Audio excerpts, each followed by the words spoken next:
പിടിച്ച് കേട്ടാ അവനെ. സംസാരിച്ച് വിടാന്ന് വെച്ചപ്പോ അവന്റെ ഒരു ഷോ കാണിക്കല്.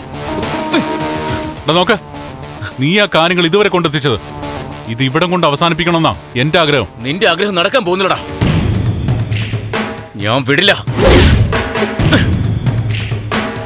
നിന്റെ അമ്മയാടാ എന്റെ ജീവിതം തകർത്തത്. അവരെ ഏതൊക്കെ രീതിയിൽ അവഹേളിക്കാവോ അങ്ങനെയൊക്കെ ഞാൻ അവഹേളിക്കടാ. നിന്റെ ഭാര്യയും ഞാൻ വെറുതെ വിടില്ല. രണ്ടുപേരെ കൊണ്ട് ഞാൻ കണക്ക് പറയിക്കും. നിന്റെ അമ്മ, ആ രാക്ഷസി പ്രൊഫസർ പ്രഭാവതി എന്റെ മുന്നിൽ വന്ന് കെഞ്ചുന്ന കാഴ്ച നിനക്ക് ഞാൻ നേരിട്ട് കാണിച്ചു തരാടാ. സത്യങ്ങൾ പുറത്തു വന്ന് നാട്ടുകാരൊക്കെ അവരെ കല്ലെടുത്തെറിയുന്നതും നിനക്ക് നേരിട്ട് കാണാടാ.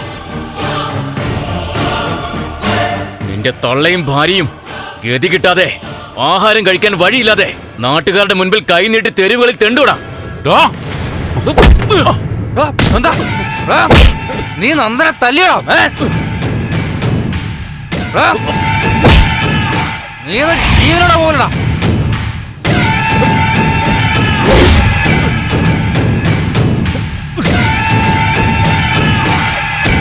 എന്താടാ നീ പറഞ്ഞത്? നിന്നെ നിന്റെ തള്ളയും പെണ്ണും പിള്ളയൊക്കെ തെണ്ടിക്കളാം ഞാൻ.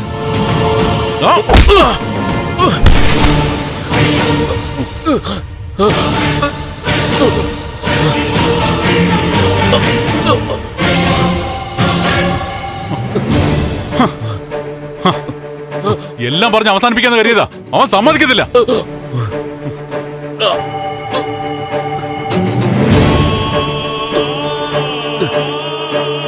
സാർ എന്ത് പണിയായി കാണിച്ചേ? പിന്നെ ഞാൻ എന്ത് ചെയ്യാനാ? ഋഷി,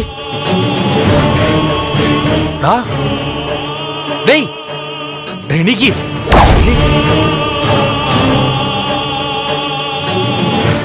നന്ദ, എടാ ഇതെത്തിരി കടുത്തു പോയടാ. നോക്കടാ, നീ ഇങ്ങനെ വരാൻ. എണീക്കടാ, എണീക്കേ. എടാ വാ ഇങ്ങോട്ട്. നീ എന്ത് പണിയടായി കാണിച്ചേ? എങ്ങനെയെങ്കിലും പറഞ്ഞുവിടാന്ന് വെച്ചപ്പോ അവന്റെ തലയ്ക്ക് നല്ല പരിക്കേറ്റിട്ടുണ്ട്. എടാ, അവനെ പെട്ടെന്ന് ഹോസ്പിറ്റലിൽ എത്തിച്ചില്ലെങ്കിൽ പ്രശ്നമാവും. ഇല്ല, ഈ അവസ്ഥയിൽ ആശുപത്രി കൊണ്ടുപോയാലേ എല്ലാരും അപ്പൊ തന്നെ അകത്താ. എന്തൊരബദ്ധം ഞാൻ കാണിച്ചേ. എടാ, അവനെ ഇവിടെ വിട്ടാ ശരിയാവില്ല.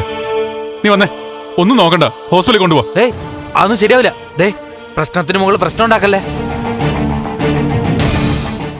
എന്തെങ്കിലും ട്രീറ്റ്മെന്റ് വേണമെങ്കിൽ ഞാൻ കൊടുത്തോളാം. എടാ, അവൻ ചിലപ്പോ. നന്ദ, നീ വീട്ടിൽ പോയേ, അവന്റെ കാര്യം ഞാൻ നോക്കിക്കോളാം. അത് വേണ്ട.